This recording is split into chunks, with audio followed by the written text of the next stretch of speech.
మనకి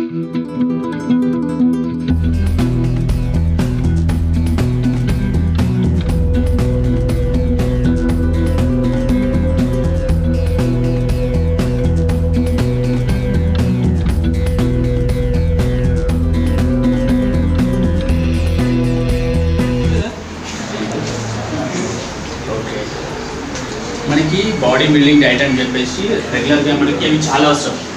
రెగ్యులర్గా మనం తీసుకోవాలి. ఇక్కడ ఒకటి ఏంటంటే మిల్క్, ఓకేనా. రెండవది ఏంటిది ఎగ్. మూడవది ఫిష్. ఎందుకు చెప్పండి? ఒమేగా ఫ్యాటీ 3 యాసిడ్స్ అని ఏమన్నా విన్నారా? ఒమేగా ఫ్యాటీ 3 యాసిడ్స్ అనే వర్డ్ అని విన్నారా ఎక్కడన్నా? సో అవి ఎక్కువ ఉంటాయి ఈ డైట్ లోపల, ఓకేనా. ఇవి తీసుకోవడం వల్ల మనలో ఉన్న చెడు కొలెస్ట్రాల్ ఉంటుంది కదా, అది మొత్తం పోయి మంచి కొలెస్ట్రాల్, హెల్తీ కొలెస్ట్రాల్ మనకి ఇంప్రూవ్మెంట్ అవుతుంది బాడీ లోపల, ఓకేనా. దాంతో మీకు ఏమవుతుందంటే చుట్టుదనం ఎక్కువ ఉంటుంది, ఓకేనా. మీరు ఎంత చదివినా కూడా కొంచెం తినరు అంటే ఎక్కువసేపు ఉండగలుగుతారు. ఒక ఎగ్ తిన్నారనుకోండి ఎర్లీ మార్నింగ్, మీకు సాయంత్రం వరకు కూడా ఆకలి కాదు. ఆకలి అయితే మంచిదా, ఆకలి కాకపోతే మంచిదా? అయితే మంచిది కదా. మరి సరే మీరు ఆకలి కాదు అంటున్నారు అనే డౌట్ వస్తలే.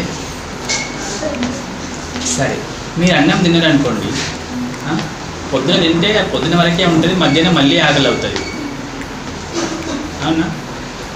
మధ్యాహ్నం తింటే అది మధ్యాహ్నం వరకే ఉంటుంది, మళ్ళీ సాయంత్రం మళ్ళీ ఆకలి అవుతుంది, ఓకేనా. మరి ఎందుకు అన్నం 3 పూటలు తిన్నా ఆకలి అవుతుంది నేర్పిస్తాను.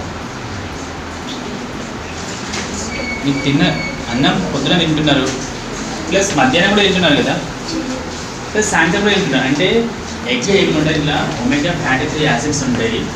అవి ఏం చేస్తాయంటే మన బాడీని బిల్డ్ చేస్తూ ఉంటాయి అన్నట్టు. మనం తిన్న ఎనర్జీని సేవ్ చేస్తూ ఉంటాయి బాడీ లోపల, ఓకేనా. మనకున్న ఎనర్జీని బయటికి పోకుండా మన బాడీ లోపలనే ఏం చేస్తుంది, రీప్రొడ్యూస్ చేస్తూ ఉంటుంది. దాంతో ఏమవుతుందంటే అలసట అనేది ఉంటుంది, మనం అలసిపోం, ఓకేనా. అలసిపోతున్నాము అంటే దానికి కారణం నీరసంగా అయితే మన బాడీ ఎనర్జీ తగ్గిపోతుంది అర్థం. సో మన ఎనర్జెటిక్గా ఉండాలి అంటే ఇవి మాత్రం పక్కా తినాలి. సరే హ్యాండ్ వాష్ టెక్నిక్ చెప్తా. ఎంతమంది తెలుసు హ్యాండ్ వాష్ తినాలి? పెద్ద పెద్ద అవసరం లేదు, చిన్న చిన్న విషయాలు చెప్పండి.